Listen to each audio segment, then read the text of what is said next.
we're going to call the agent that showed the property, even though they left the feedback. Can you give us some deeper feedback? And then we're going to call the client and relay that feedback. Over communicate is what our rule of thumb is.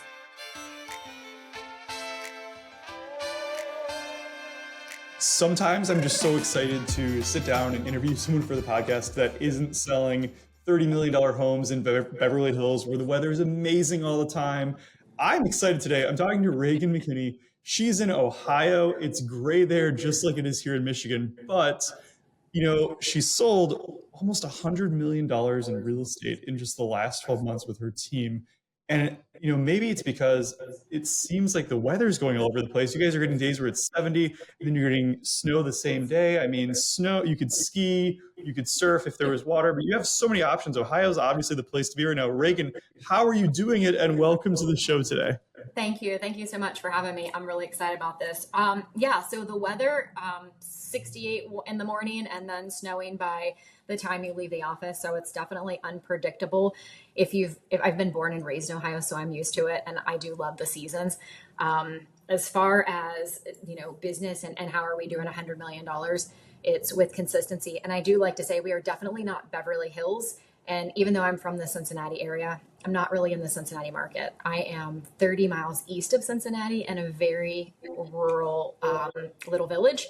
Average price points around 260 to 280. So we have to do a lot of transactions. We are getting that price point higher through different methods that we're using. So we have just in the last 90 days got our price point up over to 400 for an average sale price. So weather is crazy, price points are crazy, but I love it.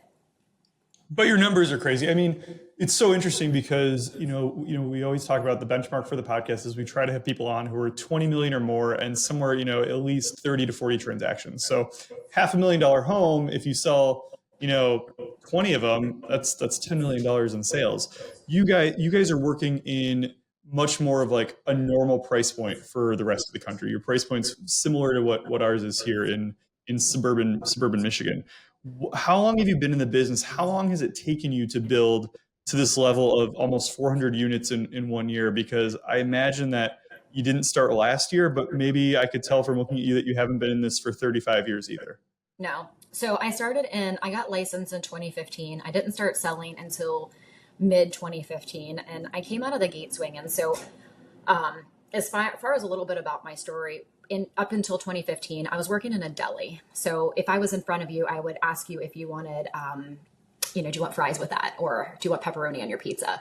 Do you want mayonnaise or mustard? So that would be the conversation we'd be having if we were face to face. And I knew I was built for something bigger. I was also a single mom. And it came down to really, what kind of legacy do I want to leave for my kids? And there's nothing wrong with working in deli. I loved it, met a lot of great people, but I knew that I was meant for something bigger. And I think in order to be successful, you have to go all in. And so many times this is a part-time gig for people. It's never been a part-time gig for me. It's never been, there's never been a plan B and there's never been a backup plan. When you make a commitment, I go all in and I give 100%. And there's only one way to go, and that's up. Well, I want to stop right there because I've probably met with 3,000 or 4,000 new realtors in the last decade.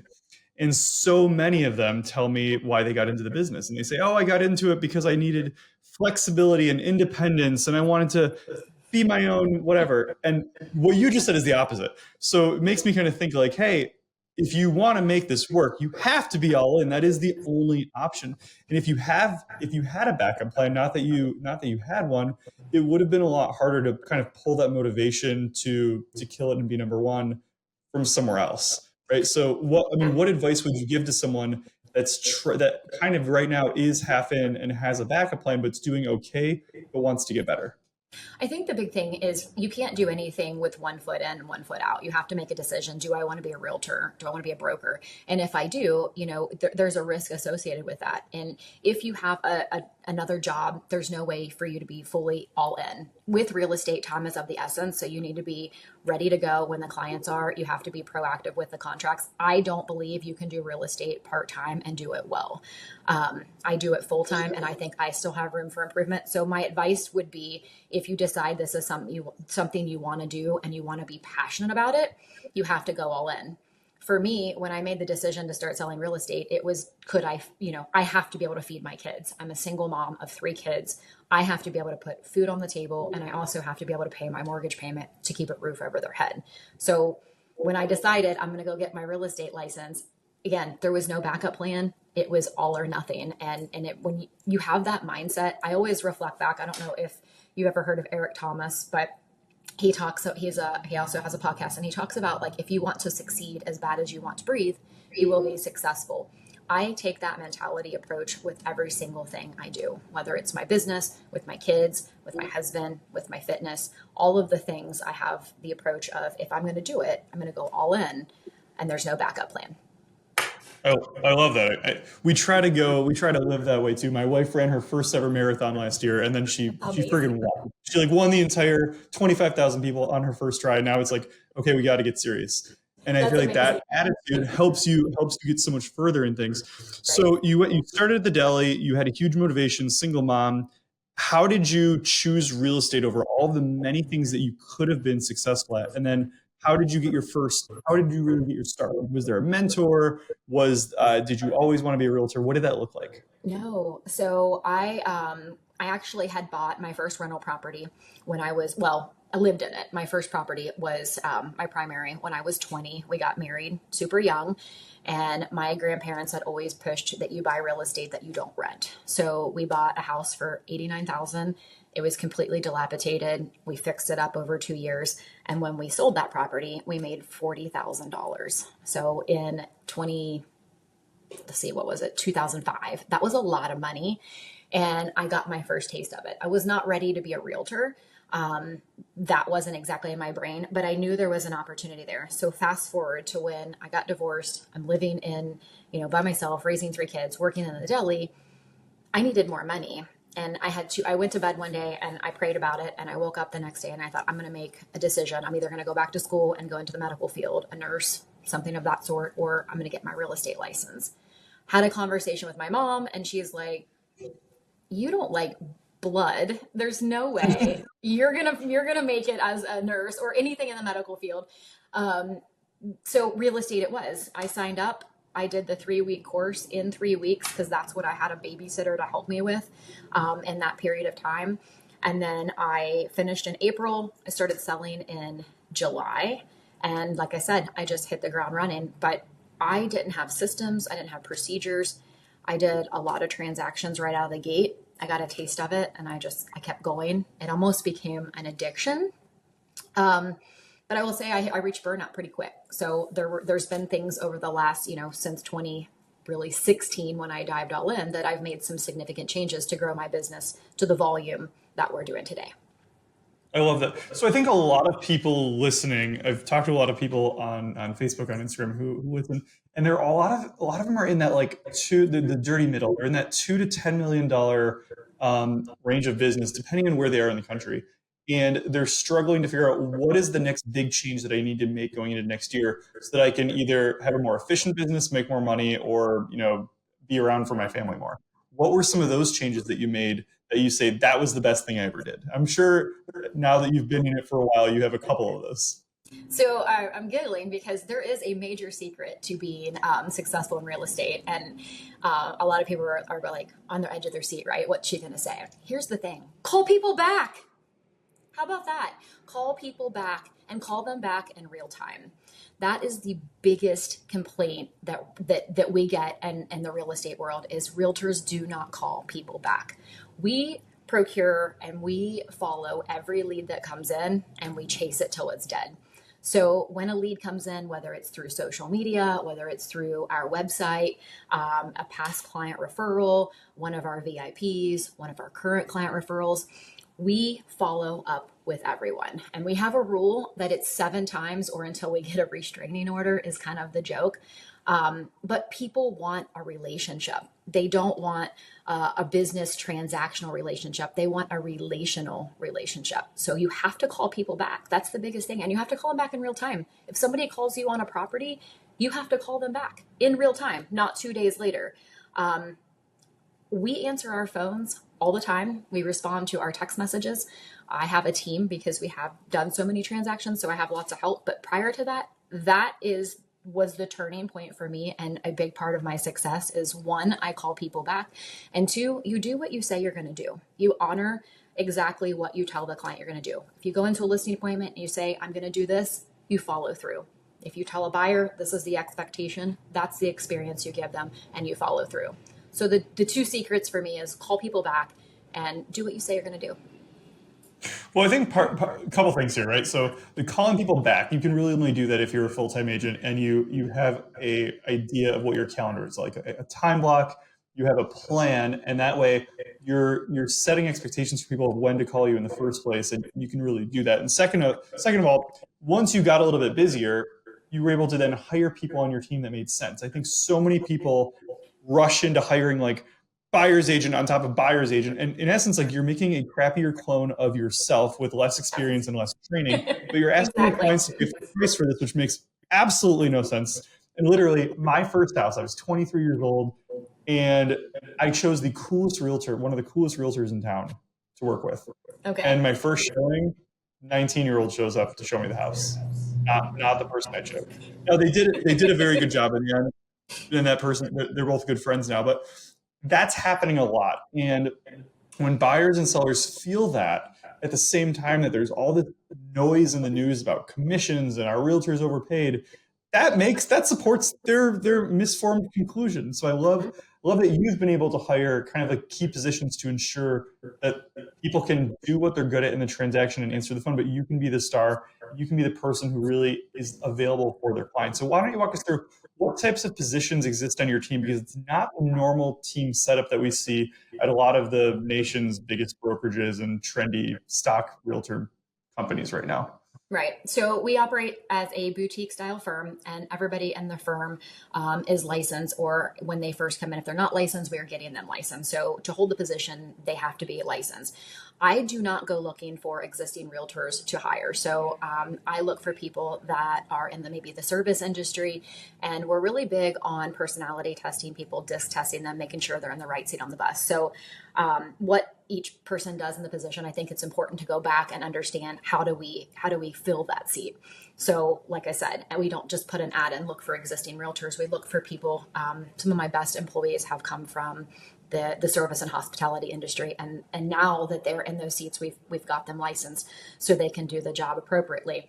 What my team looks like is I have an operations manager. She runs the day-to-day operations. It is her role. She probably does more than she should. She actually needs an assistant, but she runs the day-to-day operations of the business. I always joke that it's my name on the sign, but she's the real boss. Ragan, did you make your calls? I'm human. There's things, I get it. We don't all want to make calls every day. We don't want to send our car. We don't always want to do all the things. So it's somebody that holds me accountable. Right before we got on here and started chatting, she came in here and made sure we were up and running, making sure that I'm always looking good. And when I go into an appointment and I meet with a client, I don't sell myself, I sell my team. I have a team that makes me look really good. So that is her job. Her job's also to make sure that the transaction coordinators and the listing coordinators are doing their job. The showing assistants are doing their job. So my name on the sign, she's the real boss. I only do listings. So I'm a heavy listing agent. We carry 40 to 50 listings a month. I do not run buyers. And I'll get into, as we get to the showing assistant, how that works out. But I do all of the listings.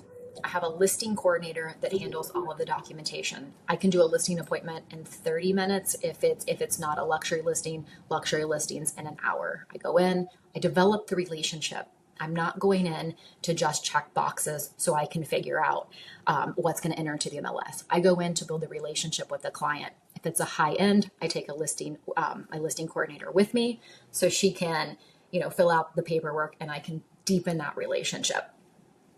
She schedules the photos. She schedules all of the drone. She gets everything to our social media coordinator. Basically, she's the liaison between me and the seller. It's her job to make sure she relays feedback. Yes, we use the automated showing time, but in addition, people want to hear from people. And I think a big part of our success is that we want to make sure the client has what I call always a 5-star white glove experience. And if not, we want to do whatever it takes to make sure that happens. So we don't want them to just get the automated feedback. We're going to call the agent that showed the property, even though they left the feedback. Can you give us some deeper feedback? And then we're going to call the client and relay that feedback. Over communicate is what our rule of thumb is. What I really like about that, so I find it really interesting that you're going in that direction while the rest of the industry is trying so hard to go in the opposite direction. And I mean, a day does not go by where a local MLS or a realtor or brokerage asks me for my opinion on like AI. And I'm like, AI is great for note taking, but Right. like, why are we looking to replace communication with like the Terminator? It makes no sense. AI is not warm and fuzzy. It's the literal opposite. If I Right. wanted to use bad language, here now is where I would do it because I'm getting so heated up about this. But like you're what you're doing and what all of my favorite realtors that I would consider hiring are doing is looking for things that are automated and putting in personal touches back in because that's what everybody wants. Now, yes, I do want the automated email when a showing is scheduled at my house just so I have it and it's there. Right. But I want you to tell me everything you know about the buyer to get me excited, to keep me informed. I want you to tell me your opinion on it because at the end of the day, I'm paying you for your expertise and your opinion. And that I think is what everyone listening needs to go do right now. Find 5 things that your company automated for you and unautomate them. Like keep the automation running, but if it's customer facing, really think to yourself, does this make me look classier and more expensive? Or does this make it look like the computer's doing all the work and I'm just paying a $5 subscription? And I think that's what's important. It's people are nervous, and we do this every day, so we take it for granted on the different things that we're doing. But this is their biggest asset, and this is the only thing that they know about it as well. We tell them. So over communicating, and yes, we do use AI. Yes, we do use all of the automated things. But in addition, where we put our personal touches is making sure we call. In addition to relaying the feedback verbally, we will also call. We'll call the clients if we know anything about the buyer. As you had mentioned that earlier, we want to give them details. In addition to that, we do a weekly status call. So when I say we over communicate, we over communicate. I love when a client says, Ashley does not have to call me every single week. She is doing a great job of keeping us informed. That's all they want. If they're reaching out to me, then on the listing side, then Ashley, my listing coordinator, is not doing her job. And that doesn't ever happen. I'm kind of so one thing I'm struggling with listening to everything that you're saying is white glove service, over communication. You have a relatively small team, but you guys are approaching 400 units for 2024, and I cannot fathom how usually someone can deliver amazing service when they're doing like let's say one deal a week, maybe two, especially if they're maybe in that luxury price range. How have you maintained that level of communication and service as you've grown? Is it a time block thing? Are you making all the same types of calls on a certain day? Like how do you keep that going where it doesn't feel fake or strained? Well, and I think we have to be honest. We're all human. We mess up, and we have to get better. And I always say, if you're not growing, you're dying. So we still have room for improvement. But how we have mastered what we have is we have lots of checklists. We operate operate by a very strict time block. So this is when we make those calls. This is when we do our status calls. Every day we have a certain Mondays we call our VIPs. Tuesdays we call our current clients, Wednesdays are our past clients, etc. We have a set of clients that we call every single day in addition to our day-to-day. And then we have lots of metrics and checklists, and we do lots of training. We're constantly I love to role play with my team. I might just pop in I might just pop in Ashley's office and just rip off a script. Hey, client just called, boom. That way they know how to respond when a client says something and they're not deer in the headlights. So we do lots of training, lots of role play, big on praising when they do get, some positive feedback. I love when my team is mentioned in the reviews. Nothing makes me feel better than when I know they're taking great care.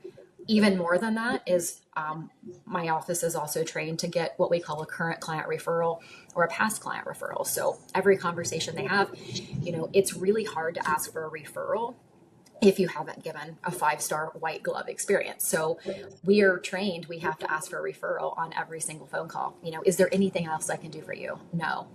How would you rate your experience? It's been amazing. Do you know anybody else that we can also give that same experience to? And it leads right into the ask for the referral. If we have Okay, not, so you mentioned you do that on every single phone call. So you're making calls to past clients, to VIPs, to current clients. I'm familiar with the classifications. So everyone on your team is asking for a referral at the end of every phone call. Is yeah. it always at the end, or are there like any other like natural jump off points to make it like less awkward to ask for that? Because I think a lot of people want to do this, but maybe they feel that it's awkward or it's repetitive.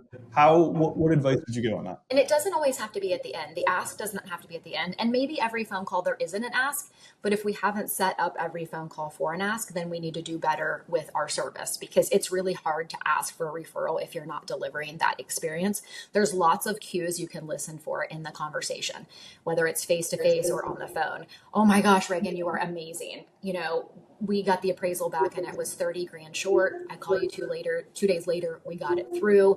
Oh my gosh, that's the best news ever. Reagan, I love you so much. That's an opportunity for an ask. We also have clients that booked a moving truck. Here's a real life experience. Movers showed up. They quoted them over the phone what it was going to be. When they arrived at the property, ended up being $4,000 more. Once they took a look at everything, called me, complete panic. I have a moving truck. I'm going to let you use my moving truck. We're going to send some people over that's going to help you move, and it's going to cost you X amount of dollars. Best, oh my gosh, Reagan, you saved the day. Boom, there's an opportunity for an ask. There's lots of opportunities for ask. You just have to listen for them. And then when it becomes a trigger, you have to say, hey, you know what? I'm really glad that you're excited about this. And as you know, I am building a referral-based business. And with that being said, we don't pay for any leads. My business is 100% referral based. So we have zero, we don't pay for any leads. Well, okay, so a couple things like just that are just coming up into my mind. So if you're someone listening right now and you want to do what Reagan is doing, I could think this could be pretty easy. Like you could have a notepad on your desk or on your iPhone. Let's be 2025 now. And you could literally just count the number of asks you make of your clients throughout the week and set a goal. If you're going to have 30 conversations this week, can you get 20 asks for a referral? I think that's pretty realistic, but it gets us closer to like having a metric and a goal. And if it's you and 3 other people on the team, whether that's an admin, whether that's a buyer's agent, a showing assistant, put that same contest out for them. Because if you guys can make 50 asks, what is the likelihood that you will get 0 business? And I think that's really, really low. And something like that I found like has helped me make it less awkward to ask for business. Like, hey, Reagan, like, would there be any like what have you been up to recently? Like, what do you enjoy doing? We start talking about it, and then I find out something interesting about you, and then I basically make a recommendation or a referral to you on something you need that's outside of mortgages or real estate. And then I can almost use that as a way to help you, and then it makes it less awkward for me to ask for something at the end of the phone call. Or That's I could great. stalk you on social media first, learn about what you've been up to, and then really have a warmer conversation, and then make a recommendation based on the interests that I've already found that you have. Yeah, and I feel like the easiest ask are with past clients. When you call a past client, they're already settled. Buying and selling is super stressful. So during that, to get an ask, it's gonna be a little harder. You're gonna be a little more creative. You're gonna do a better job. But once they're settled into their house, those conversations, they're usually happy. And there are opportunities for pressing points. I had a past client call and, how's everything going? Do you love the house? Oh my gosh, we love it. However, randomly our bathtub started leaking. Oh my gosh, do you need a plumber? So I sent over my personal plumber, which opens the door for another follow-up call. So we had the past client call and everything's great, love the house. Had I not called, I would have not known. They probably would have Googled a plumber and I wouldn't have been a part of that. Because I sent my plumber, I was triangle of trust them over. So I introduced them to my plumber through a text message. That way I could be up to date. I knew they were going on that Tuesday. And then after it was fixed, the plumber's like, all set, good to go. I followed up with another phone call. I hope Ronnie did a great job for you. I had no idea. Like, thank you so much. I didn't know that you were still going to be helping me, 6 months later after we've bought the house. So developing a relationship and being, I always tell my team, we don't chase the money. You do right by the people and the money will come. So we are all about doing right by the people first, and the money is a byproduct. Well, and you probably also got a deal from the plumber. Just kidding. Yeah. But, No, I didn't. Well, every conversation's an opportunity. Yeah, right. Yeah. He is on the VIP list.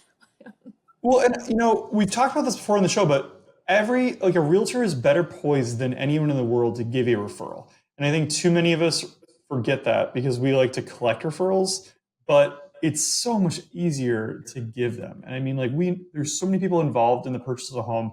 There's so many services that a homeowner needs, especially if that person's moving to your area from somewhere else and they don't have connections to like the local bowling league, the local churches, the local daycares, the local babysitters. Like someone that's moving to my area, I'm like, hey, you got to get on the Facebook group for like the Forest Hills Moms group because that's how we find all of our babysitters. So anyone my age is like, oh my God, that's so helpful. Thank you.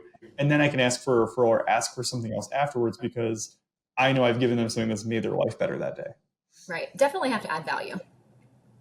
So let's talk about, I obviously know now that you're getting a lot of your business from current client referrals, past client referrals, et cetera. Do you have any other like unique sources of business that like you kind of stumbled into, any niches or anything like that?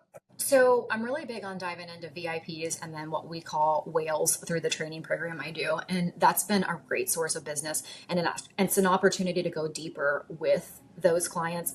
And what, just if you don't know what a whale is somebody that can give you, they're maybe somebody that is a building owner, they have multiple doors, or they're a business owner with more than 20 employees. You go build one relationship, which opens the opportunity to get more deals from them. So an example I have is one of my whales owns a really big landscaping company. He has 200 employees. Not only am I getting his transactions, he has put me in front of his employees for a lunch and learn. And we've had the opportunity. He has sent me 22 deals this year. So a lot of ours come from what I call a whale, and it's developing one deeper relationship with the opportunity to get you in front of more clients. The other thing we've got a lot of from is social media. So, yeah. Tell me more. Tell me, what are you Okay. doing on Well, I social didn't know if media? you What's wanted the to dive strategy? more into it. So, social media, I'm in my 40s and that is not really on my radar. It's not something that I enjoy, just to be completely transparent. So, the first thing I would say, if you're not on it, get on it. I started social media in September of last year for my business. Prior to that, I had Facebook and Instagram, and it was just purely for scrolling and wasting time. Social media has become a business tool for me. So in September of 2023, I said this is going to be used for a business tool. It's not going to be used for pleasure or, just as a mind distraction. I'm going to use it as an actual tool. And I have since hired a social media coordinator. So all the creativity is coming from her. However, you can do it on your own. What I would say is one reel per day and a minimum of 5 stories. I'm getting 9 to 12 deals a month from social media. Wow. Yes. That's huge. Now, is this from people that are already kind of like in your sphere, in your database, that are seeing this content and thinking, "Oh my gosh, I forgot about Reagan. Here she is again," or is this from random people in the public in your community? It's really both. And the first thing you have to, so when we first started with social media, we're just kind of throwing things at the wall to see what was happening. Over the last year, we've evolved to let's identify who do we want our ideal client to be. I'm chasing higher price points, so I want to make sure that when I'm doing a reel, I'm targeting what I'm talking about towards that demographic that I'm trying to chase. So if, when I first started doing social media, it was for first time home buyers, it was for veterans, it was for this, this, and this. And then I realized, okay, yes, I can service all those people, but I really need to dial in and decide what market do I want to attack and what am I going after? So what do they look like? Where do they live? Where do they work? And what are the demographics of them? Once I do that, you start creating content, and you don't want to just do just listed, just sold. People don't want to see that. They're just going to scroll right past it. You have to sell an emotion. You have to sell a story. People ironically want to know what you're doing. They want to know what you're eating. They want to know what your family dynamic looks like. And some people are really uncomfortable, showing their personal side, but that's where you're going to be in a relationship. When I go to the grocery store, people feel like they know me because I share a lot of personal stuff on social media. So it has been a great tool. When I go to meet them in person at, the appointment, we already feel like we know each other because they will make up like, oh, I saw your video on this, or they feel like they know me. And then I have to pony up and get to know them really quickly. I love it. It's kind of like social media is almost like I found it to be like my personal incubator, right? Like I Mm-hmm. have all of my past clients, I have all my friends, I have my crazy uncle who I haven't seen in 10 years. They're all on there. And some of them I engage with more than others, but when I see them at Thanksgiving, when I see them at Christmas, I don't have to catch them up on every little thing that I've done. They're Right. immediately going to come to me and want to talk about the one thing that I did or posted about that they care about. And Right. it makes it that much more warm. And then also it helps you meet and work with more people that are like you, because people like, the unfortunate thing of social media is that it narrows kind of your audience and kind of puts Right. news and things in front of you that are like what you already like. But for a realtor or a salesperson, that can be hugely, hugely beneficial. Well, Reagan, I mean, you're killing it. You have big plans for next year. You are more disciplined than most agents I've talked to. So, what's next? Like, what do you have going on for next year? Because I know everyone else is probably curious to find out how they can get one step ahead as well. So I think it's going to probably surprise you what I say. I want to do bigger deals, less deals for bigger dollar. Right now, we're closing 40 to 50 deals a month, which I'm super grateful for. I'm very, very grateful to my clients. But for me, the experience is the most important thing. And, there is a point where you get strained and you have to hire. I want to maintain the boutique style firm. And in order to do that and give the experience, I need to get into a higher price point, and do less transactions. So that is my goal for 2025, is to get into a, higher price point. Awesome. Well, it's very specific, and I'm sure you're going to get there. Reagan, thank you so much for joining us on the show today. Thank you. Thanks for having me. Thank you so much.